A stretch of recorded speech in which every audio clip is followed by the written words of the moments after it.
Selamat sore Bapak Ibu sekalian yang dikasihi Tuhan. Pada sore hari ini kita akan sama-sama belajar bagian firman Tuhan dari surat Ibrani pasal 12 ayat 1 sampai ayat yang ke-11 dengan tema Focus of Faith. Mari kita berdoa mohon anugerah Kristus memimpin kita di dalam pemberitaan firman Kristus. Bapa kami di dalam kerajaan sorga, kami mengucap syukur di hadapan hadirat Tuhan untuk anugerah Tuhan yang memimpin kami di dalam kehidupan kami sebagai orang-orang percaya. Kami bersyukur karena Engkau memberikan firman. Kami bersyukur karena Engkau memberikan roh-Mu. Dan terlebih lagi, keselamatan di dalam Kristus yang telah Engkau karuniakan ribuan tahun yang lalu. Engkau telah mati menebus kami dan memberikan kepada kami akses untuk berhadapan dengan Tuhan kami di hadirat-Mu yang kudus. Kami sungguh bersyukur untuk segala kebaikan Tuhan. Dan pada hari Sabat ini kembali kami lagi merenungkan kebenaran firman-Mu. Biarlah Engkau hadir di tengah-tengah kami, memimpin hati dan pikiran kami, mengarahkan jiwa kami untuk tunduk kepada kebenaran firman-Mu, sehingga apa yang kami dengar tidak lalu begitu saja, namun tertanam di dalam hati kami dan mengubahkan kehidupan kami. Kami serahkan waktu pemberitaan firman ini ke dalam tangan pengasihan Tuhan. Dalam nama Yesus Kristus Tuhan kami berdoa. Amin. Mari kita membaca teks ini, Ibrani 12 ayat 1 sampai ayat yang ke-11 secara bergantian. Kita baca, saya ayat-ayat yang ganjil, Bapak Ibu sekalian membaca ayat-ayat yang genap. Nasihat supaya bertekun dalam iman. Karena kita mempunyai banyak saksi bagaikan awan yang mengelilingi kita, marilah kita menanggalkan semua beban dan dosa yang begitu merintangi kita dan berlomba dengan tekun dalam perlombaan yang diwajibkan bagi kita.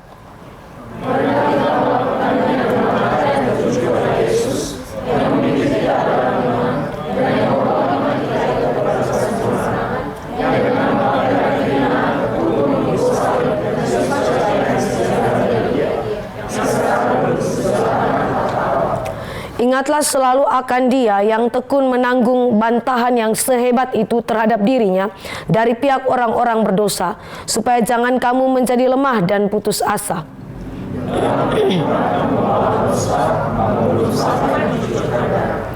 Dan sudah lupakah kamu akan nasihat yang berbicara kepada kamu seperti kepada anak-anak?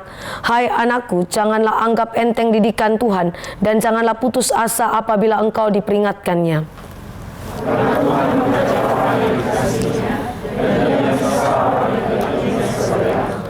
Jika kamu harus menanggung ganjaran, Allah memperlakukan kamu seperti anak. Di manakah terdapat anak yang tidak dihajar oleh ayahnya?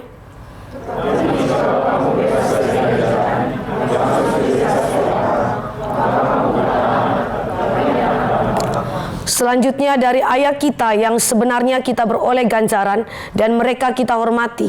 Kalau demikian, bukankah kita harus lebih taat kepada Bapa segala roh supaya kita boleh hidup?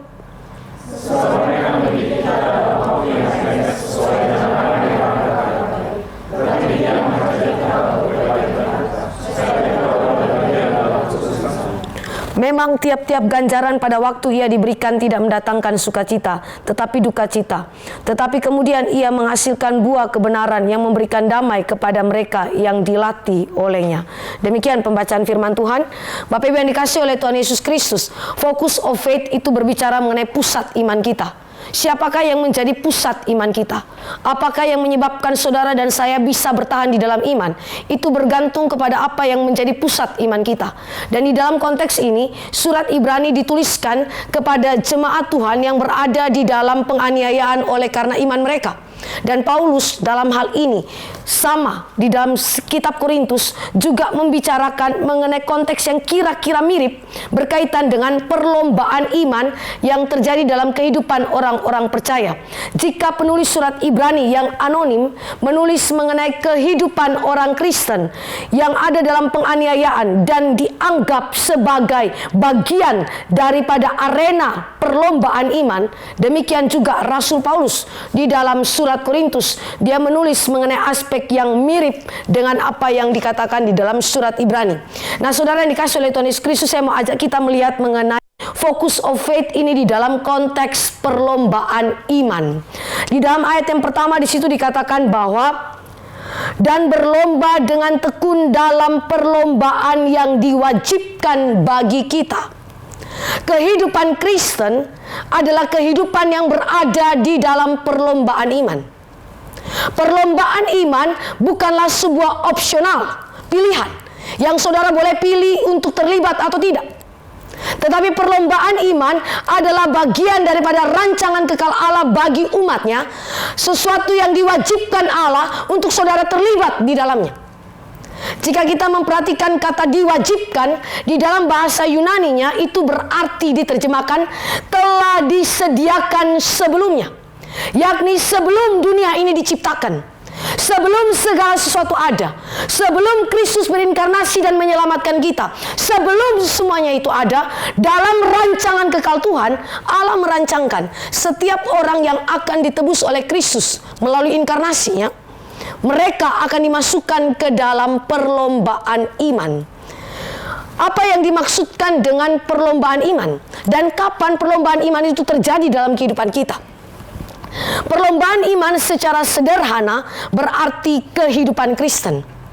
Suatu kehidupan yang dimana Allah itu karuniakan kepada kita. Jika di dalam Alkitab itu dikatakan ada dua macam waktu, maka kita akan lihat bahwa perlombaan iman ini ada di dalam salah satu waktu itu. Yang pertama disebutkan waktu itu adalah Kronos. Kronos itu berkaitan dengan sejarah berjalannya dunia ini, dimulainya dunia ini sampai dengan akhir dunia ini.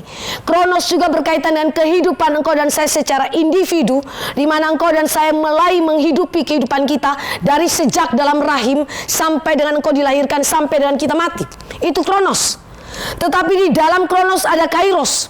Kairos berbicara mengenai kehendak Allah yang dinyatakan atau digenapkan di dalam Kronos. Kairos adalah kehendak Allah, rancangan kekal Allah yang digenapkan di dalam Kronos.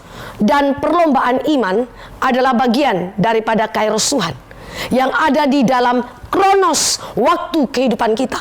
Kapan itu dimulai? Itu dimulai sejak saudara dan saya berjumpa Kristus, percaya Kristus sebagai Tuhan dan Juru Selamat satu-satunya dalam kehidupan kita. Mulai saat itu, sejak engkau percaya, saat itulah terjadi apa yang disebut dengan arena perlombaan iman. Sampai kapan? Sampai kita mati. Seumur hidup kita, sejak saudara dan saya percaya Yesus, saat itulah engkau dan saya ada dalam perlombaan iman. Perlombaan iman tidak diberikan kepada semua manusia, tetapi perlombaan iman adalah rancangan Allah yang ditetapkan berdasarkan kehendak Dia dan diperuntukkan hanya bagi orang-orang percaya di segala tempat dan segala zaman. Yang berarti perlombaan iman berlaku kepada mereka yang hidup dalam perjanjian lama, gereja perjanjian lama yang disebutkan dalam pasal 12 ayat yang pertama sebagai saksi yang seperti awan. Mereka adalah gereja perjanjian lama. Mereka adalah orang-orang yang ada di dalam arena perlombaan iman, dan mereka telah membuktikan diri mereka adalah orang yang setia sampai akhir hidup mereka. Dan itu dicatat di dalam pasal 11 sebelum pasal 12. Bagaimana perjuangan iman mereka sampai kepada akhir hidup mereka, dan mereka ditemukan sebagai saksi-saksi iman yang setia sampai dengan akhir. Mereka ada dalam arena perlombaan iman. Dan Kristus ketika Dia berinkarnasi ke dalam dunia, Allah yang menjadi manusia, sejak Dia berinkarnasi, Dia telah berada atau dimasukkan oleh Allah Bapa di sorga dalam arena perlombaan iman. Demikian juga gereja perjanjian baru dan gereja sepanjang zaman. Kita, ayat yang pertama, kita adalah gereja perjanjian baru. Kita adalah gereja setelah Kristus itu berinkarnasi dan naik ke sorga. Kita adalah gereja yang ada dalam zaman akhir. Kita pun ditempatkan Allah di dalam perlombaan iman. Maka perlombaan iman adalah sesuatu yang tidak bisa saudara pilih mau terlibat atau tidak. Begitu saudara percaya Yesus, saat itu saudara ada dalam arena perlombaan iman. Karena itu, jika Allah menempatkan saudara ada dalam perlombaan iman, betapa pentingnya focus of faith. Betapa pentingnya pusat iman itu harus saudara dan saya pegang sungguh-sungguh. Jika tidak, saudara dan saya akan menjadi orang-orang yang menjalani kehidupan ini tanpa arah. menjalani kehidupan ini tanpa memiliki tujuan tertentu, diombang-ambingkan oleh situasi zaman ini, maka focus of faith adalah hal yang penting. Apa isi daripada perlombaan iman? Kalau di dalam pertandingan-pertandingan, ya, turnamen-turnamen, saudara, itu biasa ada yang dilombakan di sana. Dalam perlombaan iman, saudara, yang dilombakan adalah iman dan ketaatan kepada Allah dan firman. Iman dan ketaatan kepada Allah dan firman-Nya. Ini bukan untuk supaya saudara dapat juara 1, 2 dan seterusnya, bukan. Tetapi ini adalah sesuatu yang Allah berikan kepada setiap orang percaya, dan setiap orang percaya pasti akan mencapai garis finish yang ditetapkan oleh Tuhan dalam kemenangan. Mengapa? Karena mereka adalah orang-orang yang telah ditebus oleh Kristus. Dan di dalam arena itu mereka harus memperjuangkan iman mereka. Mereka harus kemudian memberikan kesaksian akan kesetiaan mereka kepada Allah dan firman. Seperti yang terjadi di dalam perjanjian lama.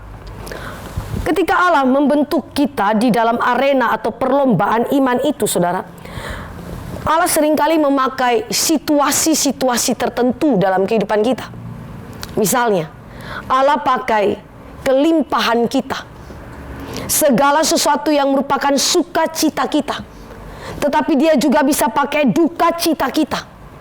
Dia bisa pakai sakit penyakit. Dia juga bisa pakai kesehatan kita.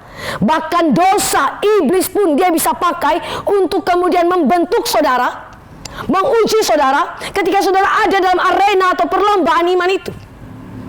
Sehingga jika saudara dan saya bergumul di dalam kehidupan kita, entah itu di dalam konflik antar suami istri, entah itu dalam konflik relasi pertemanan, persahabatan, atau relasi di dalam rekanan pelayanan kita, saudara ingat bahwa itu adalah arena yang sedang Allah berikan kepada kita. Arena perlombaan iman untuk saudara hadir di sana, menyaksikan iman saudara, menyaksikan ketaatan saudara kepada Allah dan firman. Arena adalah sesuatu yang disediakan Allah bagi umat Allah, dan tujuannya adalah bagi kemuliaan Allah dan bagi pengudusan hidup umat Allah. Tidak ada yang lain, tetapi untuk kemuliaan Tuhan dan pengudusan umat Allah. Karena sejak mula Allah merancangkan keselamatan bagi umatnya, supaya umatnya dikuduskan bagi Allah tanpa cacat celah di hadapan hadiratnya. Maka saudara, perlombaan iman adalah sesuatu yang sekali lagi ditetapkan Allah bagi kita. Sesuatu fakta kehidupan orang Kristen yang harus dijalani seumur hidup kita. Perlombaan iman adalah bagian integral dari kehidupan Kristen yang saudara dan saya sekali lagi tidak bisa pilih. Saudara ada di dalamnya. Karena itu sekali lagi saudara butuh focus of faith. Pertanyaannya, apa yang menjadi focus of faith? Di dalam teks kita ayat yang kedua, kita baca, marilah kita melakukan dengan mata yang tertuju kepada Yesus, yang memimpin kita dalam iman dan yang membawa iman kita itu kepada kesempurnaan, yang dengan mengabaikan kehinaan tekun memikul salib, ganti sukacita yang disediakan bagi Dia yang sekarang duduk di sebelah kanan tahta Allah. Saudara perhatikan di situ, marilah kita melakukannya. Melakukan apa? Perlombaan iman itu dengan mata yang tertuju kepada Yesus. Mata yang tertuju bicara mengenai focus of faith. Focus of faith adalah Kristus saja. Tidak ada yang lain, hanya Kristus saja. Bapak Ibu yang dikasih oleh Tuhan Yesus Kristus, fokus iman berpusatkan kepada Kristus, baik di dalam perjanjian lama, perjanjian baru, dan sepanjang zaman. Orang-orang perjanjian lama adalah mereka yang telah memandang kepada Kristus. Mereka yang telah menempatkan focus of faith mereka kepada Kristus saja. Kristus tidak boleh digantikan oleh apapun. Kristus tidak bisa digantikan oleh materi. Kristus tidak bisa digantikan oleh kesibukan pelayanan. Kristus tidak bisa digantikan oleh keluarga atau kenyamanan diri kita. Tidak. Kristus haruslah menjadi fokus iman kita, satu-satunya pusat daripada iman kita. Ketika Kristus menjadi satu-satunya pusat daripada iman kita, saudara dan saya berjumpa bahwa dalam perlombaan iman itu, sebetapa sukarnya perlombaan itu, hal-hal yang sulit terjadi dalam hidup kita. iman itu tidak akan pernah gugur. Mengapa? Mengapa iman tidak pernah gugur? Dan mengapa harus Kristus yang menjadi pusat daripada iman kita? Di dalam ayat yang kedua di situ dikatakan bahwa Kristus, Yesus memimpin kita dalam iman dan yang membawa iman kita itu kepada kesempurnaan. Saudara, memimpin itu berbicara dalam bahasa Yunani archegos. Archegos itu berarti Yesuslah pendiri, pelopor, pencipta iman. Di dalam perlombaan iman, begitu banyaknya kesukaran, kesulitan yang sangat mungkin saudara dan saya temui. Tetapi ketika engkau dan saya memiliki iman yang berfokus kepada Kristus, dan iman itu dicipta oleh Kristus, maka jaminan yang Kristus berikan adalah iman itu tidak mungkin gugur. Iman itu tidak mungkin hilang. Iman itu tidak mungkin juga akan kemudian hancur oleh karena dosa, oleh karena pergumulan kita, oleh karena kesukaran-kesukaran yang kita alami. Mengapa? Karena Kristus mencipta iman. Kristus adalah archegosnya iman. Archegosnya iman. Pencipta iman yang sejati dalam diri umat Allah. Cara Kristus menciptakan iman itu sama seperti Dia menciptakan alam semesta. Di dalam creation, Allah menciptakan alam semesta melalui dan di dalam Kristus saja. Dan ketika Allah menciptakan dari tidak ada menjadi ada, ex nihilo. Dari tidak ada menjadi ada. Begitu juga iman kita. Iman kita adalah iman yang dicipta dengan cara ex nihilo. Dari tidak ada menjadi ada. Iman tidak timbul atau dilahirkan oleh usaha manusia. Efesus mengatakan demikian. Tetapi iman adalah hasil pekerjaan Allah yang dicipta di dalam jiwa kita oleh pekerjaan Kristus. Karena itu saudara, di dalam perlombaan iman, seberapa sukarnya kehidupan kita, saudara tidak akan pernah kehilangan iman itu. Iman itu tidak akan pernah gugur. Tetapi iman itu semakin diperkokoh oleh Tuhan, ditopang, dipelihara sampai kepada garis finish. Saya ambil contoh di dalam konteks pasal yang ke-11 surat Ibrani, Habel. Dari mana kita mengaminkan bahwa Habel memiliki iman di dalam Kristus dan pusat imannya adalah Kristus? Saudara perhatikan catatan daripada surat Ibrani memberikan indikasi yang begitu jelas bahwa Habel adalah pribadi yang telah berjumpa Kristus melalui iman dan di dalam janji-janji firman Tuhan. Kalau kita baca di dalam ayat yang keempat, karena iman Habel telah mempersembahkan kepada Allah korban yang lebih baik daripada korban Kain. Dengan jalan itu ia memperoleh kesaksian kepadanya bahwa ia benar, karena Allah berkenan akan persembahan itu, dan karena iman ia masih berbicara sesudah ia mati. Eksistensi iman ada di situ. Dan iman itu adalah iman yang didasarkan kepada Kejadian 3 ayat 15, proto-evangelium, yang berbicara tentang Kristus. Berbicara tentang Kristus, dan siapa yang menyampaikan itu kepada Adam dan Hawa? Kristus sendiri. Kristus yang menyatakan firman itu kepada Adam dan Hawa, dan Adam dan Hawa turunkan itu kepada Habel dan Kain, dan Habel meresponinya di dalam iman yang sejati. Saudara perhatikan di situ eksistensi iman yang ada dalam diri Habel dicipta oleh Kristus sampai kepada kematian. Iman itu adalah iman yang terus bersuara. Kalau iman itu dicipta oleh Kristus, maka iman itu kekal.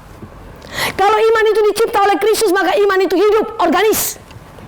Kalau iman itu dicipta oleh Kristus, maka iman itu dinamis. Dia akan bekerja, berfungsi, bergerak di dalam kehidupan kita, bahkan sampai kita mati. Iman tetap bersuara. Saudara yang dikasih oleh Tuhan Yesus Kristus, sampai Habel mati, dia tetap bersuara, yang menunjukkan bahwa dia hidup. Hidup oleh karena apa? Oleh karena iman yang diberikan Allah kepada dia. Jiwanya ditebus oleh Yesus Kristus. Dan ini menunjukkan kepada saudara dan saya bahwa iman Habel tidak gugur oleh karena pencobaan. Iman Habel tidak hilang hanya gara-gara konflik antar kakak adik, dan kemudian dia dibunuh mati oleh sang kakak. Iman Habel tetap eksis. Mengapa? Karena yang cipta iman itu adalah Allah, pencipta alam semesta, Kristus yang adalah kekal adanya. Maka saudara, ini memberikan penghiburan kepada engkau dan saya ketika kita memasuki arena perlombaan iman kita. Hari ini ketika engkau dan saya ada di dalam Kristus, saudara ada dalam arena. Dan arena itu saudara, seringkali kita tidak sadari. Kita pikir hidup ini berjalan natural saja begitu. Konflik yang terjadi, persoalan yang terjadi di dalam perekonomian, kendala dalam ekonomi, ataupun di dalam bangsa dan negara kita, atau di dalam keluarga kita. Saudara, kita pikir itu perkara-perkara natural yang harus disikapi, yang harus dijalani juga secara natural. Tapi Alkitab bilang itu adalah arena pertandingan iman kita. Bagaimana saudara menyikapi ketika saudara bangkrut di dalam ekonomi saudara? Bagaimana saudara menyikapi ketika suami atau istri saudara ada dalam perzinahan? Apa yang saudara itu harus lakukan ketika saudara berjumpa dengan anak saudara yang nakalnya minta ampun dan bahkan menjadi seorang ateis? Jika saudara ada dalam konteks-konteks yang demikian, atau ada di dalam konteks yang beragam lainnya, saudara harus ingat bahwa itu adalah arena kita, arena perlombaan iman. Dan pertanyaannya, siapa yang menjadi fokus iman saudara? Siapa yang memungkinkan saudara tetap teguh dalam iman saudara di tengah-tengah kesulitan yang terjadi? Jika bukan Kristus, saudara pasti kolaps. Jika bukan Kristus, saudara pasti hancur. Suatu kali saya ketemu dengan seorang ibu yang berbicara mengenai kehidupan rumah tangga anaknya yang kacau balau. Dan badai hidup itu terus saja datang menerpa keluarga ini, sehingga sang ibu itu bersedih karena melihat anaknya itu terus berada di dalam kondisi yang sebenarnya tidak diharapkan oleh orang tua. Orang tua mana yang lihat anaknya masuk dalam rumah tangga, lalu kemudian di dalam rumah tangga itu penuh dengan kekacauan. Bahkan anaknya dianggap rendah oleh menantunya. Orang tua mana yang tidak sedih melihat hal itu? Tapi waktu saya berbicara dengan sang ibu, saya katakan kepada ibu bersangkutan, jika anak-anak ibu, baik menantu maupun anak kandung, jika mereka sudah ada di dalam Kristus, jika mereka punya iman dalam Kristus, sekalipun rumah tangga itu seperti kapal yang ada di tengah badai lautan yang begitu besar, diombang-ambingkan oleh gelombang yang begitu besar, lalu datang angin ribut yang menerpa dengan begitu besar. Perhatikan, jika nakoda itu adalah Kristus, jalan terus rumah tangga itu. Jika nakoda yang memegang kontrol atas rumah tangga itu adalah Kristus, maka jangan khawatir dengan badai yang terjadi. Jangan khawatir dengan gelombang dan terpaan angin ribut yang besar. Mengapa? Karena ada nakoda, Kristus yang memegang kendali atas kehidupan mereka. Ini yang saya sebut dengan Kristus pencipta iman. Archegos. Kalau dia Archegos, saudara, dia cipta kita, maka dia yang kekal mempertahankan iman kita. Dan iman itu kekal, iman itu hidup, iman itu dinamis. Maka tidak ada sesuatu apapun yang bisa menaklukkan iman yang sedemikian. Oleh karena Kristus yang telah menciptanya. Kristus, mengapa menjadi fokus iman kita?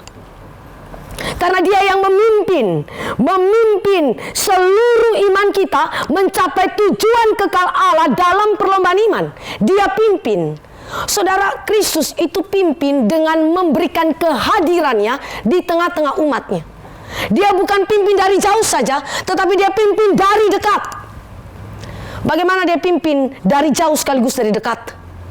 Dalam perjanjian lama, dia memberikan kehadirannya melalui teofani.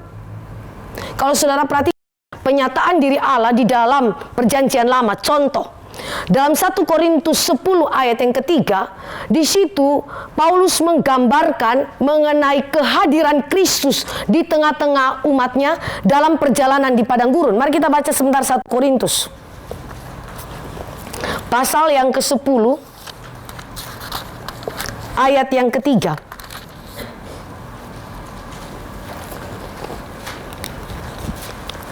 Saya baca 10 ayat 3 dan ayat yang keempat. Mereka semua makan makanan rohani yang sama, dan mereka semua minum minuman rohani yang sama, sebab mereka minum dari batu karang rohani yang mengikuti mereka, dan batu karang itu ialah Kristus. Makan makanan rohani yang sama, yang adalah mana. Mana itu di dalam perjanjian lama bersifat fisik yang diturunkan Allah dari sorga. Dan Injil Yohanes menerjemahkan itu sebagai simbol daripada Kristus yang adalah roti hidup. Allah memberi makan umatnya, Allah memimpin hidup umatnya, mencukupkan kebutuhan mereka dalam makan minum mereka. Termasuk ketika mereka lapar, Allah turunkan roti dari sorga, Allah siapkan daging buat mereka makan. Yang menggambarkan bahwa dia hadir secara langsung dalam kehidupan umat Allah. Dia hadir dengan memimpin umat Allah dari dekat, bukan saja dari jauh, tetapi dari dekat. Mana menggambarkan kehadiran Kristus di tengah-tengah umatnya yang memberi makan, bukan saja fisik tetapi rohani. Kristus juga digambarkan sebagai batu karang. Ketika umat Allah itu bergumul dengan haus, mereka ketemu air, ada air pahit, tetapi kemudian Allah ubah air yang pahit jadi air yang manis. Ketika mereka tidak ada lagi sumber air dan mereka haus, apa yang terjadi? Mereka bersungut-sungut. Namun Allah berkata kepada Musa, pergi, pukul gunung batu itu, dan aku akan berdiri di atas gunung batu itu. Allah berdiri di atas gunung batu dan Musa pukul gunung batu itu. Lalu daripadanya keluarlah air. Siapakah yang dipukul oleh karena sungut-sungut Israel? Kristus. Dialah batu karang itu yang dipukul. Dialah batu karang itu yang kemudian melalui pergumulannya, melalui pengorbanan hidupnya, dia mengeluarkan mata air kehidupan bagi setiap orang yang diselamatkannya. Saudara, Kristus adalah pribadi yang memimpin umat Allah. Pribadi yang hadir khusus di tengah-tengah umat Allah. Hari ini engkau dan saya tidak lagi mendapati mana, tidak lagi mendapati batu karang, tetapi saudara dan saya menjumpai Kristus melalui rohnya dan melalui firman-Nya. Maka hari ini seharusnya kita mengucap syukur kepada Tuhan. Engkau dan saya ditempatkan Allah dalam arena perlombaan iman, tetapi dia tidak membiarkan kita berjalan sendiri. Dia hadir secara langsung dalam kehidupan kita melalui rohnya dan melalui firman yang terus memimpin kita langkah demi langkah, memberikan kepada kita hikmat di dalam mengambil keputusan etis kita, memberikan kepada kita jalan keluar di tengah-tengah jalan yang buntu yang kita hadapi. Itulah Kristus kita, sehingga dia harus menjadi pusat iman. Tidak boleh tidak. Dia harus menjadi pusat iman. Kenapa? Karena dia pastikan saudara yang dipimpinnya mencapai garis finish, mencapai tujuan yang dikehendaki oleh Tuhan. Satu kali saya dan Pak Tama isi sesi retret Dian Harapan Karawaci di salah satu tempat di Bogor. Saya lupa nama tempatnya. Lalu kami itu pakai map. Pada waktu itu belum ada Grab sehingga kami pakai taksi. Lalu kami diarahkan oleh map itu jalan jauh sekali. Jauh sampai kepada hutan belantara, di mana kami nggak ketemu di mana ini tempatnya. Makin jauh berjalan, makin masuk hutan. Pak Tama bilang, ini map nggak benar ini. Lalu dia bilang sama supir taksi, ini masalahnya Argo terus jalan kan.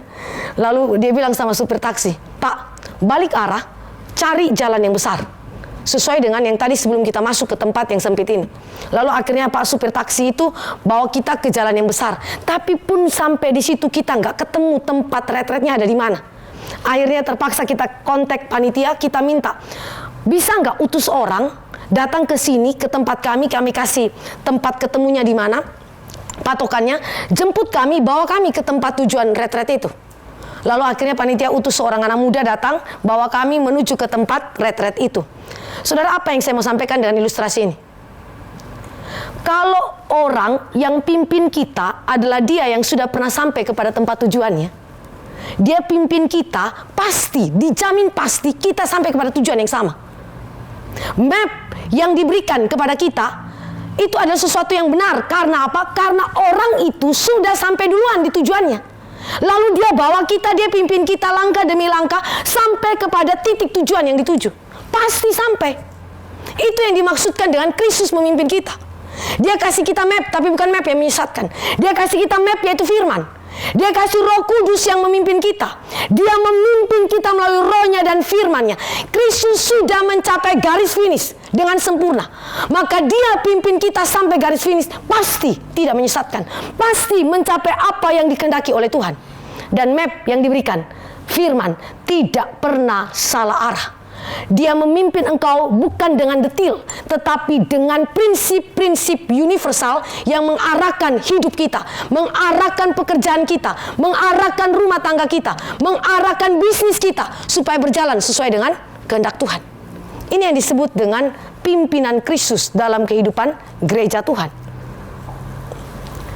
Mengapa Kristus harus menjadi fokus iman kita? Karena Kristus adalah pribadi yang telah menjadi teladan iman yang sempurna bagi umatnya di dalam perlombaan iman. Tadi saya katakan bahwa Kristus ketika berinkarnasi pun dimasukkan oleh Allah dalam arena perlombaan iman. Seluruh hidup Kristus adalah perlombaan iman yang dimenangkan oleh Kristus secara sempurna. Kalau kita baca di dalam teks kita ketemu di situ ada kata tekun. Tekun.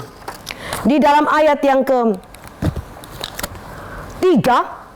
di situ dikatakan, ingatlah selalu akan Dia yang tekun menanggung bantahan yang sehebat itu terhadap dirinya dari pihak orang-orang berdosa, supaya jangan kamu menjadi lemah dan putus asa. Kata tekun yang sama diucapkan oleh penulis Ibrani dalam ayat 1 bagian akhir. Dan berlomba dengan tekun dalam perlombaan yang diwajibkan bagi kita. Tekun. Saudara yang dikasih oleh Tuhan Yesus Kristus, kata tekun di dalam bahasa Yunaninya berarti kesabaran, kemampuan bertahan dan tinggal atau berada di bawah situasi yang tidak menyenangkan atau diperlakukan dengan tidak adil. Tekun dalam bahasa Yunani berarti kesabaran, kemampuan bertahan dan tinggal atau berada di bawah situasi yang tidak menyenangkan atau diperlakukan dengan tidak adil. Saudara, dalam perjalanan iman kita, dalam perlombaan iman ini, saudara dan saya sangat mungkin mengalami apa yang disebut dengan letih, lesu, menjadi lemah dan putus asa. Tapi Kristus berkata, ingatlah akan Dia. Ingatlah akan Dia sebagai teladan iman yang sempurna. Dia tekun, dia sabar menanggung bantahan yang begitu hebat. Dia menanggung cercaan yang begitu hebat. Dia dipukul, dianiaya. Dia dilempar, dicambuk. Dia dicambuk dengan begitu luar biasa, membuat dia sakit. Tetapi saudara dan saya perhatikan, Kristus itu bertekun dalam iman. Dan yang Allah kehendaki bagi kita orang-orang Kristen adalah ketika saudara dan saya ada dalam arena perlombaan iman itu, Dia minta saudara tekun sama seperti Kristus tekun. Dia minta saudara sabar sama seperti Kristus sabar. Dia minta saudara bertahan, berada di bawah situasi yang tidak menyenangkan dan atau diperlakukan secara tidak adil. Saudara tekun dalam iman saudara dan tidak beranjak dari iman saudara. Saudara, ini tidak mudah. Tidak mudah. Saudara, kalau diejek orang 1-2 kali masih oke, saudara ya. Mungkin saudara masih punya kesabaran. Tapi kalau lebih daripada 1-2 kali, saudara, lewat 3 kali, emosi juga jiwa kita. Makanya kalimat Tuhan Yesus di Matius itu benar-benar kalimat yang cukup radikal. Dia bilang apa? Barang siapa menampar pipi kanan, berilah juga pipi kirimu. Itu kalimat, kalau saudara renungkan baik-baik, itu kalimat yang dalam. Tampar pipi kanan, ya. Saudara, itu sesuatu yang sangat-sangat membuat kehormatan kita itu dijatuhkan. Tampar pipi kanan itu berbicara mengenai martabat manusia yang diinjak-injak. Yesus ketika Dia diadili, martabat Dia sebagai manusia diinjak-injak secara tidak adil. Pengadilan yang paling tidak adil kepada Yesus Kristus. Fitnahan, ejekan, bahkan sampai di atas kayu salib, mau mati pun masih diejek. Kristus bilang dalam surat Ibrani, kamu memang memasuki perlombaan iman, tapi belum sampai mencucurkan darah. Belum sampai kepada apa yang dialami oleh Kristus. Tapi seringkali saudara dan saya sudah give up, menyerah. Saya nggak mau lagi, Tuhan. Saya nggak mau lagi masuk dalam pelayanan ini. Kenapa? Karena terlalu susah, Tuhan, terlalu susah. Mending saya tinggalkan pelayanan ini. Tapi Kristus berkata, jika engkau ada dalam keadaan yang demikian, ingatlah akan Dia. Dia adalah teladan iman. Dia adalah pribadi yang telah menyempurnakan seluruh perlombaan iman itu, menyelesaikannya dengan sungguh-sungguh perfect, sempurna di hadapan Tuhan. Teladanilah dia. Mengapa Yesus bisa bertekun, saudara? Yesus menunjukkan kesaksian iman dia di dalam arena perlombaan iman. Saudara, Yesus itu punya iman yang secara esensial itu sama dengan kita. Tetapi juga di saat yang sama ada perbedaannya. Kalau kita adalah iman yang diberikan oleh Allah kepada kita, dicipta oleh Kristus dalam diri kita. Kalau Kristus punya iman bukan karena dicipta oleh siapapun, tetapi dia punya iman dari kekal sampai kekal kepada Allah Bapa. Iman Kristus itu dijelaskan oleh Herman Bavinck, teolog Reform Belanda. Dia bilang begini, iman Kristus kepada Allah Bapa adalah tindakan berpegang erat pada firman dan janji-janji Allah, suatu keberpegangan kepada Dia yang tidak kelihatan. Iman berbicara mengenai tindakan berpegang erat pada firman dan janji-janji Allah, suatu keberpegangan kepada Dia yang tidak kelihatan. Saudara, iman adalah sesuatu yang memandang kepada apa yang tak kelihatan atau siapa yang tak kelihatan, dan itu adalah Allah. Iman itu adalah iman yang juga bergantung, berpegang kepada firman dan janji-janji Allah yang sudah dan akan digenapi. Maka iman selalu memiliki aspek eskatologi. Iman selalu memiliki aspek eskatologi, yaitu memandang kepada apa yang akan datang. Walaupun hari ini belum dilihat, tetapi memandang dan berpengharapan kepada apa yang belum kelihatan itu. Iman ini dimiliki oleh orang-orang perjanjian lama yang dicatat dalam Ibrani 11. Dan iman ini juga dimiliki oleh orang-orang perjanjian baru, gereja Tuhan sepanjang zaman. Kalau saudara memperhatikan di dalam kehidupan daripada para patriark, mereka adalah orang-orang yang telah menerima janji Allah tentang tanah, namun mereka belum memiliki penggenapan janji itu karena hati mereka, iman mereka tertuju kepada apa yang tak kelihatan, yaitu tanah air surgawi. Di sisi yang lain, Musa di dalam kehidupannya, dia meninggalkan segala kenikmatan dunia ini karena dia memandang kepada apa yang tak kelihatan, kepada sesuatu yang tak kelihatan, dan itu bukan benda, tetapi itu adalah Allah, pribadi yang hidup. Iman ini adalah iman yang memegang kehidupan kita, atau lebih tepatnya, iman ini adalah iman yang diberikan oleh Allah kepada kita, dan iman ini berpegang kepada janji Allah dan firman-Nya, dan berpegang kepada pribadi Allah yang tak kelihatan itu, berdasarkan kasih karunia Allah bagi kita. Yesus Kristus di dalam pencobaan-pencobaan yang dialaminya sepanjang hidupnya, misalnya di dalam pencobaan di padang gurun, saudara ketemu di sana bagaimana iman Kristus itu dicobai oleh setan. Yesus dicobai selama masa 40 hari 40 malam ketika dia berpuasa. Tetapi kemudian itu mencapai klimaksnya di dalam 3 jenis pencobaan yang dicatat baik di dalam Matius maupun dalam Injil yang lain. Dikatakan kepada Yesus, iblis berkata, "Ubahlah batu ini menjadi roti." Lalu kemudian pencobaan kedua, pencobaan ketiga. Inti daripada pencobaan itu ada 2 hal. Ragukanlah pemeliharaan Allah atas hidupmu. Jika engkau anak Allah, ubahlah batu ini jadi roti. Saudara, ini berbicara mengenai usaha setan untuk membawa Kristus meragukan pemeliharaan Allah, kasih Allah atas kehidupan Kristus sebagai anak Allah. Dan di saat yang sama, Kristus dicobai untuk meragukan firman dalam kehidupannya. Tetapi saudara, saya memperhatikan bagaimana Kristus melawan setiap pencobaan itu. Dia lawan dengan mengutip firman, dan menyatakan firman ini sebagai kebenaran yang diimaninya, yang dia pegang.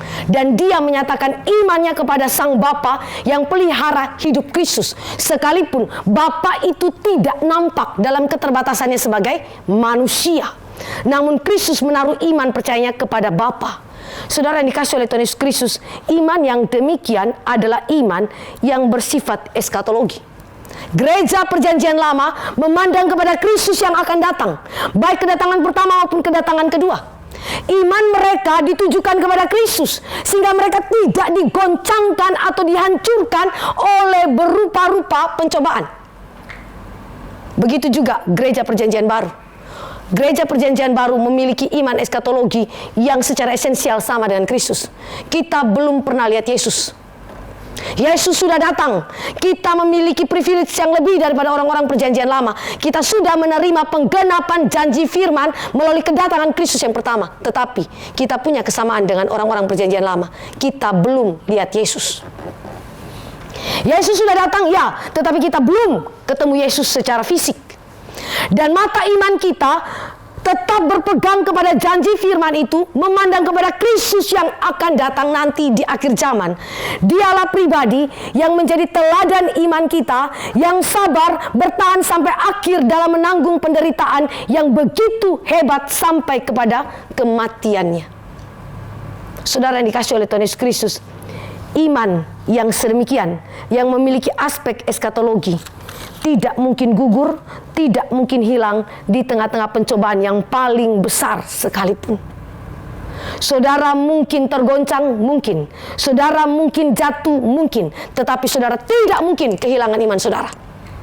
Mengapa? Karena dialah Kristus Tuhan yang telah memberi, mencipta iman, memimpin iman, menjadi teladan iman. Dan yang terakhir, dia adalah penyempurna iman itu. Penyempurna iman. Yesus memimpin iman kita, membawa iman kita kepada kesempurnaan. Teleo. Teleo berarti make perfect. Complete perfect berarti mencapai tujuan akhir dari suatu proses. Proses apa itu?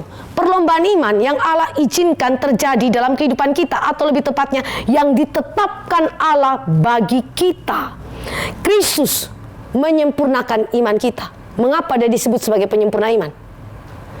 Karena Kristus adalah inti iman itu. Orang-orang perjanjian lama, gereja perjanjian baru, gereja sepanjang zaman, inti imannya adalah Kristus. Tidak ada yang lain. Mengapa Kristus adalah penyempurna iman? Karena dia adalah tujuan iman kita. Tidak ada yang engkau dan saya inginkan di dunia ini. Bahkan di sorga nanti kita berjumpa dengan Kristus. Dan melalui Kristus kita berelasi dengan Bapa dan Roh Kudus. Saudara, Kristus adalah tujuan iman kita. Dia adalah inti iman kita. Dan dia adalah penggenap seluruh pengharapan iman kita. Sehingga saudara, dia layak disebut sebagai pribadi yang membawa iman kita kepada kesempurnaan yang dikehendaki oleh Allah. Dan itu sudah dibuktikan. Yesus sudah buktikan itu dalam perjalanan hidup Yesus. Yesus menunjukkan ketaatan mutlak dia yang sempurna kepada Allah dan firman-Nya dalam seluruh hidupnya tanpa cacat celah.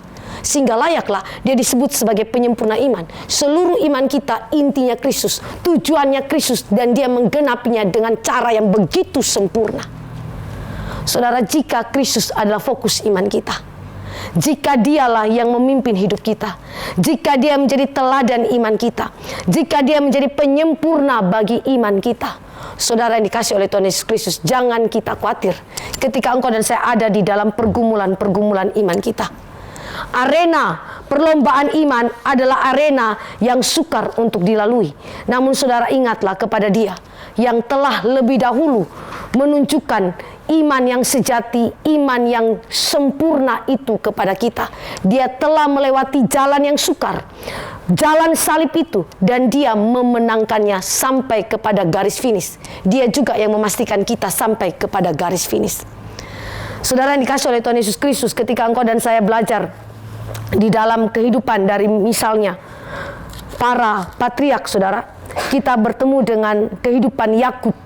Yakub adalah seorang yang sama buruknya dengan Esau. Bahkan mungkin dia lebih buruk daripada Esau. Tapi waktu saudara memperhatikan bagaimana hidup daripada imannya Yakub, Yakub diselamatkan oleh Allah di tengah pelarian dia keluar dari tanah Israel menuju ke tanah Haran. Di tengah jalan di Betel, Allah menjumpai dia. Allah mengintervensi kehidupan dia dan mengubah kehidupan dia. Tapi dalam arena perjalanan perlombaan iman itu, Yakub adalah seorang yang paling sering jatuh dalam dosa yang sama. Dosa yang diulang-ulang saja. Terus jatuh di situ. Pengandalan akan diri, pengandalan akan kekuatan diri, terus saja ada di situ. Hati yang kurang percaya kepada Tuhan, hati yang kurang percaya kepada janji-janji Tuhan, hati yang kurang percaya kepada pemeliharaan Tuhan, terus saja Yakub jatuh dalam hal itu. Selama masa dia ada di Haran, kapan dia berdoa? Kalau bukan Tuhan yang datang bicara sama dia, dia pun tidak ingat Tuhan. Kapan di dalam pengembaraannya selama di Haran, dia mendirikan mesbah bagi Tuhan? Tidak ada. Tidak ada mesbah bagi Tuhan di tanah Haran. Bahkan dia hidup di tengah-tengah keluarga Laban yang masih saja menyembah berhala. Dan istrinya, Rahel, masih terpengaruh oleh penyembahan berhala. Kehidupan yang penuh dengan kekacauan. Keluarga yang penuh dengan konflik. Keluarga yang penuh dengan kecemburuan. Keluarga yang ada di dalam keadaan yang sangat-sangat merosot secara rohani. Tapi ketika Kristus telah menciptakan iman, Kristus memimpin iman itu. Dia pelihara iman itu. Dia menjadi teladan iman dan dia penyempurna iman. Saudara, dia memastikan Yakub dilepaskan daripada dosa-dosanya. Dan kita tahu bahwa pergumulan Yakub di seberang sungai Yabok, dia berjumpa dengan Kristus yang datang dan menghancurkan pangkal pahanya, menghancurkan kesombongan daripada Yakub, membawa dia untuk tunduk kepada kehendak Allah, membawa dia untuk percaya kepada Kristus, mengandalkan kekuatan Allah, dan akhirnya dia memenangkan perlombaan iman dia, khususnya di dalam konfliknya dengan kakaknya Esau. Saudara yang dikasih oleh Tuhan Yesus Kristus, karena itu saudara dan saya memperhatikan bahwa jika Kristus menjadi fokus iman kita, betapa hidup kita terjamin, iman kita sungguh-sungguh dijagai oleh Kristus. Sehingga perlombaan iman bukan menjadi tempat di mana saudara dan saya menikmati dosa, tetapi perlombaan iman menjadi tempat di mana saudara menikmati kasih karunia Kristus yang memimpin iman kita mencapai garis finish yang dikehendaki Allah. Kedua, saudara, saya belajar di dalam teks ini adalah bahwa ketika kita berfokus kepada Kristus, selalu saja ada rintangan yang mencoba untuk menggagalkan atau mengalihkan fokus iman kita, dan itu adalah dosa. Maka poin kedua yang kita belajar di sini adalah menanggalkan dosa dan bertekun dalam iman. Menanggalkan dosa dan bertekun dalam iman. Kata menanggalkan itu dimengerti secara figuratif, seperti orang menanggalkan pakaian yang lama dan mengenakan pakaian yang baru. Menanggalkan pakaian yang lama dan mengenakan pakaian yang baru adalah tindakan terus-menerus, bukan hanya satu kali untuk selama-lamanya, tetapi terus-menerus. Buang baju yang lama, pakai baju yang baru. Tanggalkan baju yang lama, pakai baju yang baru. Suatu tindakan terus-menerus, kontinu dalam kehidupan kita. Dan ini berkaitan dengan pengudusan hidup orang percaya. Kita setelah memiliki iman dalam Kristus, berfokus kepada Kristus saja, kita tidak akan pernah membiarkan dosa terus bercokol dalam kehidupan kita. Tadi saya katakan, iman dicipta oleh Kristus, berarti iman itu kekal. Kalau iman itu kekal, maka iman itu hidup, organis. Kalau iman itu hidup, maka iman itu dinamis. Dinamis berarti bergerak lincah untuk melakukan apa yang menjadi kehendak Tuhan. Dan iman yang hidup, organis, dan kekal ini tidak akan pernah membiarkan saudara tenang dan menikmati dosa. Tetapi iman itu akan selalu bergelora dalam hati kita dan membawa saudara gelisah terhadap dosa. Bahkan ketika saudara ada dalam kelemahan iman yang paling lemah, tapi iman itu akan terus mengingatkan kita kembali kepada Kristus, datang kepada Kristus, carilah Kristus supaya kita diperbaharui. Iman itu sebegitu luar biasanya kuat dalam kehidupan kita karena ditanam oleh Kristus. Maka saudara yang dikasih oleh Tuhan Yesus Kristus, menanggalkan dosa dan bertekun dalam iman adalah dua hal yang saling kait-mengait satu dengan yang lain. Kita tidak bisa menanggalkan dosa dan di saat yang sama tidak bertekun dalam iman, tidak mungkin, karena menanggalkan dosa berarti bertekun dalam iman. Maka saudara dan saya melihat di sini, orang yang memiliki iman yang sejati pusatnya kepada Kristus, tapi kalau masih hidup terus dalam dosa, menyerah terus dalam dosa, saudara harus ingat kalimat daripada Paulus dalam Korintus. Ujilah kasih karunia yang telah diberikan Allah kepada engkau. Apakah engkau memilikinya atau tidak? Jika iman adalah kasih karunia Allah, maka iman itu, kasih karunia itu akan bekerja dalam hati saudara dan membuat saudara gelisah, tidak tenang terhadap dosa, tetapi mengakui dosa itu dan bertobat dari dosa-dosa itu. Tapi kalau saudara menyerah saja kepada dosa, terus menyerah, tenggelam dalam dosa dan hidup dalam dosa, saudara belum punya iman.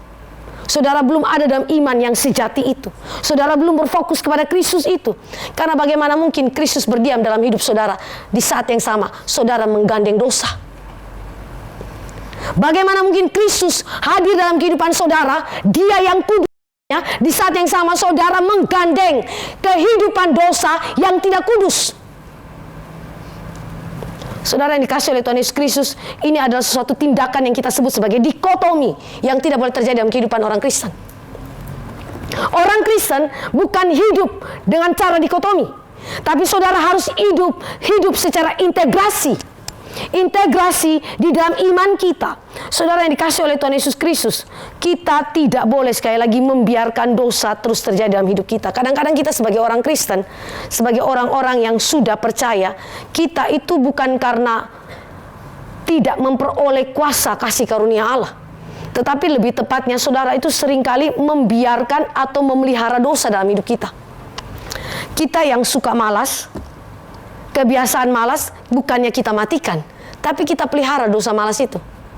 Dengan cara apa? Mengikuti kebiasaan malas itu. Membiarkan diri terus ada dalam kemalasan atau keengganan melakukan kehendak Tuhan. Padahal kita tahu firman Tuhan, tapi enggan bikin kebenaran. Akhirnya kita terus saja pelihara dosa. Atau saudara adalah orang yang sudah percaya dan diberikan karunia-karunia khusus oleh Tuhan, tapi suka sekali bersungut-sungut dalam pelayanan. Tuhan kasih pekerjaan pelayanan sesuai karunia saudara. Bahkan Tuhan limpahkan karunia begitu banyak untuk saudara melayani, tapi bersungut-sungut terus. Saudara, Alkitab bilang di dalam Roma, jika engkau memiliki karunia untuk menasihati, nasihatilah dengan rajin. Jika engkau memiliki karunia untuk memberi, memberilah dengan tulus ikhlas. Jika engkau memiliki karunia-karunia yang lain, lakukanlah itu dengan setia kepada Tuhan. Tapi kadang-kadang kita adalah orang-orang yang sangat sukar untuk menanggalkan karakter-karakter atau kebiasaan-kebiasaan lama kita, dan akhirnya menjadi orang yang tidak rajin di dalam melayani. Melayani iya, tapi sambil bersungut-sungut. Saudara yang dikasih oleh Tuhan Yesus Kristus, dalam hal inilah saudara ingat bahwa aspek-aspek yang saya sebutkan tadi, entah itu kemalasan, entah itu keengganan untuk melakukan kebenaran yang kita ketahui, entah itu saudara sukar untuk menjalani karunia-karunia yang Allah berikan kepada kita, tidak secara rajin tetapi dengan bersungut-sungut, itu adalah penghalang, penghambat bagi kita untuk berjalan menuju garis finish. Saudara terus saja ada di dalam dosa yang merintangi kita. Maka ayat yang pertama di dalam pasal 12 dikatakan, marilah kita menanggalkan semua beban dan dosa yang begitu merintangi kita. Saudara yang dikasih oleh Tuhan Yesus Kristus, saya tidak tahu apa yang menjadi dosa yang ada dalam kehidupan saudara yang merintangi kita melakukan perlombaan iman dalam pusat iman yang sejati, yaitu Kristus. Saudara yang tahu dan jujur di hadapan Tuhan, jika hari ini saudara kurang rajin dalam melayani, berdoalah supaya Tuhan memberikan kerajinan bagi hidup saudara. Jika saudara adalah seorang yang tidak bertanggung jawab di dalam pekerjaan-pekerjaan, bukan saja dalam gereja, tapi dalam rumah tangga atau di dalam pekerjaan bisnis saudara, berdoalah supaya Tuhan memberikan kepada saudara tanggung jawab. Jangan membiasakan diri saudara hidup di dalam keadaan yang berdosa. Saudara harus tanggalkan itu. Jangan biarkan dosa terus mengikat hidup saudara. Jika saudara punya iman, saudara punya kasih karunia daripada Tuhan, maka iman tidak akan membiarkan saudara tinggal dalam dosa terus. Ketiga, yang terakhir yang kita belajar di dalam teks ini adalah bahwa saudara dan saya belajar untuk rela didisiplin oleh Tuhan. Kerelaan menerima disiplin dari Allah. Disiplin di dalam teks kita atau ganjaran dalam teks kita itu adalah tanda kasih Allah bagi umatnya. Disiplin dilihat di dalam koridor perjanjian Tuhan antara Allah dan kita. Allah adalah Bapa kita dan kita adalah umatnya yang diadopsi sebagai anak-anak Bapa di dalam Kristus. Maka dalam relasi ini, ganjaran atau disiplin adalah hal yang positif, bukan hal yang negatif. Ini adalah hal yang digunakan oleh Allah untuk mempertumbuhkan iman kita dan membuat engkau dan saya berjalan terus maju di dalam perlombaan iman kita mencapai garis finish yang ditetapkan oleh Tuhan. Dalam ganjaran atau disiplin itu meliputi 3 hal. Yang pertama itu adalah instruksi atau perintah. Allah pimpin kita dengan perintah yang jelas. Mau kemana, prinsip apa, arahnya jelas. Dalam pekerjaan, dalam keluarga, dalam gereja, Allah kasih prinsip yang jelas. Kalau orang bilang prinsip dalam Alkitab nggak jelas, saya kira dia kurang baca Alkitab. Walaupun Alkitab tidak menyelesaikan kasus-kasus secara detail, tapi dia beri prinsip. Bahkan termasuk dalam hukum internasional, hak asasi manusia dan seterusnya, Allah kasih prinsip. Saudara tahu bahwa hukum human rights yang ada di PBB itu didasari di dalam Alkitab. Maka Alkitab memberikan prinsip yang berlaku secara universal kepada semua manusia. Bukan saja kepada orang Kristen, tetapi kepada semua manusia. Maka di dalam perintah-perintah Allah, Allah menanamkan kepada kita arahan yang jelas, perintah yang jelas, apa yang Dia mau untuk kita lakukan.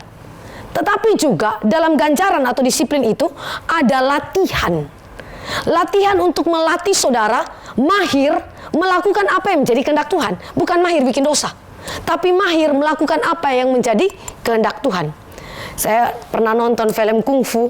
Kalau Bapak Ibu usianya itu di atas 40-an barangkali pernah nonton film ini. Kungfu Kungfu Kid ya kalau saya nggak salah ingat judulnya begitu. Anak ini berguru kepada seorang guru kungfu. Dia berharap dia akan mendapatkan jurus-jurus yang hebat. Tapi waktu dia datang belajar kungfu, apa yang terjadi? Si gurunya cuman suruh pergi dia ambil air dari sumur, timba, taruh di ember. Lalu pikul, bawa ke tempat penampungan air. Tuang airnya di sana, balik lagi buat hal yang sama. Timba air, isi ember, pikul embernya yang isi air itu, lalu kemudian tuangkan ke tempat yang dituju. Bolak-balik cuma itu saja. Dia emosi, bosan kan? Lalu dia tanya sama gurunya, apakah pekerjaan saya cuma ini saja? Nggak ada jurus yang saya beri, yang diberikan guru kepada aku. Dia bilang, kerjakan hal yang sama. Terus, tiap hari terus berulang, cuman itu yang dikerjain. Sampai satu waktu, rumah mereka dimasuki oleh penjahat. Lalu apa yang terjadi? Penjahat itu menyerang dia, dan herannya, dia dengan kekuatan apa adanya, otot-otot yang sudah terlatih itu, angkat ember, otot kaki, otot tangan, semuanya dilatih. Akhirnya ketika melawan, apa yang terjadi? Dia memenangkan pertarungan itu. Karena otot-ototnya dilatih dengan cara yang sama. Terus melakukan hal yang sama, berulang-ulang, dilatih terus-menerus. Semua yang dilatih secara terus-menerus, saudara, pasti akan jadi mahir. Waktu saya baca Thomas Alva Edison mau menghasilkan suatu hasil penelitian yang terbaik, penemuan lampu pijar, dia melakukan, ada yang bilang 1000 kali percobaan, tapi ada juga yang bilang 9.000-an kali percobaan. Sampai ada yang bilang 10.000 kali percobaan yang dia lakukan. Kita tidak tahu mana yang persis benar. Tetapi dalam percobaan-percobaan yang begitu banyak, berulang-ulang, try and error, terus-menerus, dilatih. Akhirnya dia jadi mahir. Penemuannya itu berkualitas, saudara. Menjadi berkat secara internasional kepada semua bangsa. Siapa di sini yang hari ini tidak mau pakai lampu? Semua pasti pakai lampu, toh. Tapi itu dimulai dari apa? Suatu pembelajaran yang dilatih terus-menerus. Sesuatu yang terus-menerus dilatih menjadi mahir. Kalau orang bisa masak, beda dengan orang mahir masak. Ya tidak? Kalau yang bisa masak, adonannya sekali jadi, wah bagus, ya kan? Bisa menghasilkan kue yang bagus. Tapi besok-besok belum tentu jadi hal yang sama. Kalau orang mahir, sudah stabil. Nah, ini yang saya mau katakan kepada kita, bahwa ketika saudara dan saya dilatih oleh Tuhan, Alkitab bilang, relakanlah hatimu untuk dilatih terus-menerus. Allah mengerjakan ini kepada gereja perjanjian lama maupun gereja sepanjang zaman. Melatih kita untuk melakukan apa yang menjadi kehendak Dia. Dan ketika saudara dan saya melakukan dosa, dalam ganjaran atau disiplin itu terdapat apa yang disebut dengan koreksi, peringatan, dan pukulan atau rotan, hajaran yang diberikan kepada kita. Karena apa? Karena kita telah berdosa melawan perintah Tuhan, maka Allah menghajar kita. Kalau saudara dan saya perhatikan di situ, dikatakan bahwa kondisi saat disiplin tidak mendatangkan sukacita tetapi duka cita karena dihajar. Tetapi bagi kita yang rela hati untuk dihajar, dibentuk oleh Tuhan dengan hajaran, kita tidak menjadi anak-anak gampangan, tapi kita menjadi anak-anak yang berkualitas secara rohani, yang hidup di dalam kebenaran. Bagi mereka yang tidak mau dihajar, padahal harus dihajar, mereka menjadi anak-anak gampangan yang rapuh sekali di dalam kehidupan mereka. Mereka tidak sanggup bertahan di tengah-tengah pencobaan. Ada seorang anak yang begitu dimanja oleh orang tuanya. Di ATM-nya itu ketika dia kuliah di luar negeri, orang tuanya memang kaya sekali, sehingga memberikan itu bukan cuma ratusan dolar, ada 1000-an lebih dolar di dalam ATM-nya itu. Sehingga dia mau apa saja tinggal gesek. Semua yang dia minta diikuti oleh orang tuanya. Apa saja. Tetapi ada satu yang tidak diberikan kepada anak ini, yaitu iman kepada Kristus. Sampai satu peristiwa yang sederhana sekali, yang bagi saya sebenarnya bisa ditangani, yaitu putus pacar. Setelah putus pacar, bunuh diri, saudara.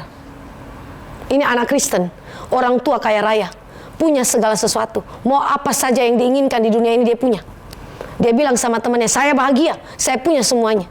Tapi yang dia tidak punya adalah Kristus. Maka ketika pencobaan yang sangat sederhana dan ringan sekali, putus pacar, membuat dia harus menghabisi hidupnya.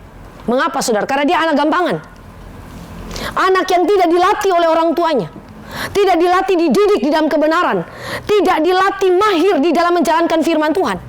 Ketika koreksi harus terjadi, dibiarkan saja, dimanjakan saja. Akhirnya apa yang terjadi? Anak ini tidak punya tulang untuk berhadapan dengan pencobaan. Imannya tidak ada. Ketika pencobaan itu datang, dia gugur dan dihancurkan oleh pencobaan itu. Mengapa, saudara? Karena tidak mendapatkan hajaran yang seharusnya, tidak mendapatkan disiplin yang seharusnya, tidak mengenakan, mendatangkan duka cita. Teguran memang tidak mengenakan, tetapi barang siapa yang rela hatinya, dia dibentuk oleh Allah dan hidupnya menjadi bertumbuh dalam iman, dalam kebenaran. Saudara mau pilih yang mana? Mau tetap dalam kekerasan hati? Alkitab bilang, orang yang keras hati makin dipukul oleh Tuhan. Kesaksian perjanjian lama, Allah pukul bangsa Israel berulang-ulang. Makin tegar tengkuk, makin lawan Tuhan, makin dipukul Tuhan. Untuk apa? Saudara kembali kepada jalan Tuhan, supaya saudara bertobat dari dosa-dosa saudara. Pertanyaannya, relakah saudara ketika Tuhan mendatangkan rotan atas kita supaya saudara dan saya bertobat?